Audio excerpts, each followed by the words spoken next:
You can kind of feel it. The US election right now is tight. You can see it in the candidates and their pitches. You can feel it in the financial markets with big swings in bonds and equities. Now, the outcome, whichever way it goes, has significant consequence for global trade and for Australia's relationship with its most important ally. So think defence, our relations with China, energy policy. Each outcome is different depending on whether Kamala Harris or Donald Trump prevail. Dr. John Kunkel is the Senior Economics Advisor at the US Study Centre. Amongst other roles, he was the Chief of Staff to Prime Minister Scott Morrison and a speechwriter for Prime Minister John Howard. I spoke with him a short time ago.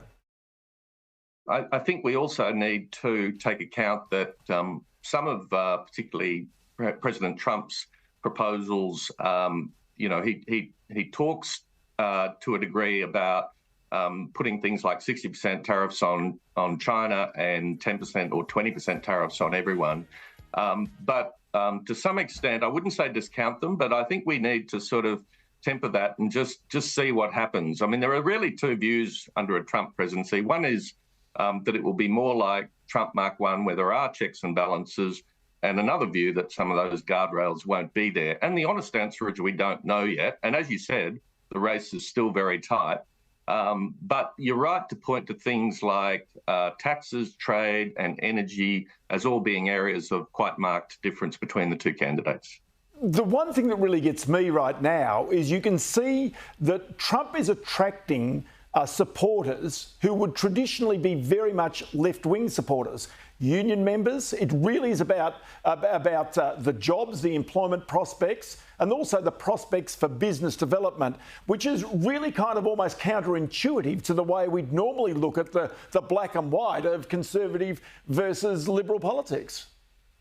Look, there's a deep realignment sort of been going on in the US political system over a couple of decades now, where sort of high-income, highly educated people have drifted into the Democratic camp, and people who haven't got college degrees and more the working class have voted Republican.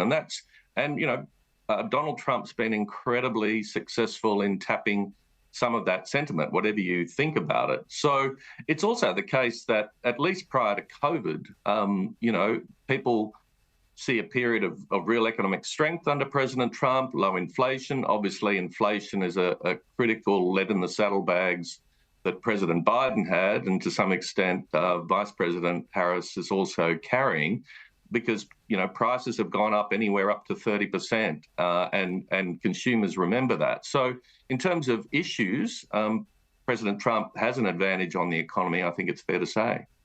So then take me to other issues that are going to be important for Australia. I mean, the trade one is vital, and Australia paying potentially more in the future for its defence is also going to be important to Trump. He's made that very clear in the past. So then Australia's own budget is going to be increasingly constrained. We've got deficits out for the next decade, according to the budget, and probably even getting worse now. So where does Australia necessarily find the money to actually try and be more self-sufficient in the future? Well, look, it's important to point out that under AUKUS, for example, we are already investing quite a lot in defence, including in the US defence industrial base. So there is a story to tell there, and I think what that underlines is we need very active diplomacy, whatever happens, and I'm sure under Kevin Rudd we will have that. We've been working overtime with both camps. But we do have a positive story to tell about defence spending. Now, you're right that President Trump or potentially any American administration, frankly, is looking for allies and partners to step up more. That's both in national security, but it's also in what increasingly gets talked about as economic security. And that brings in issues around tariffs and export controls and investment screening, which have all been part of this new toolkit, in part relating to China, but also just relating to a desire for greater self-sufficiency in the United States.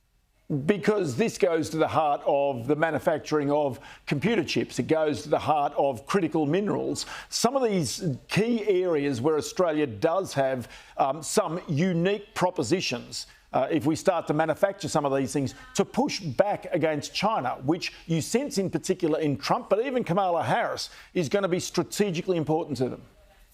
Look, I think that's right. I think China policy will actually be largely continuous in the sense that President Biden, I mean, it really started under President Trump, but President Biden put in place a very systematic set of policies around things like semiconductor export control. So none of that, that's all heading in essentially one direction.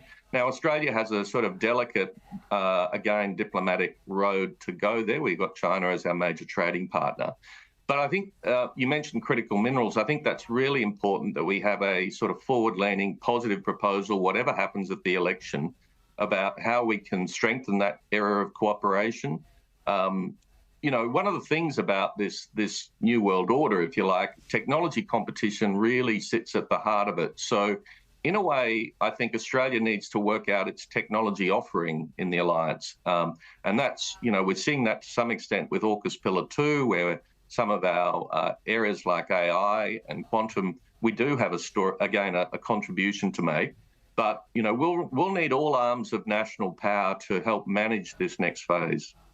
And so you would have noticed this week the bond market starting to jitter, the concerns about what happens in the future post this election, and really you get a sense that maybe even investors and markets are becoming defensive ahead of this election. That also becomes important because Australia right now seems to be out of whack with the United States and the rest of the world in terms of interest rate movements and even the fight against inflation. Look, that's true. I think there's the immediacy. I think there's always a period in the run-up, immediately running up to elections, where investors will get jittery and perhaps sit on the sidelines. So I don't think we want to overinterpret that in the next 2 weeks.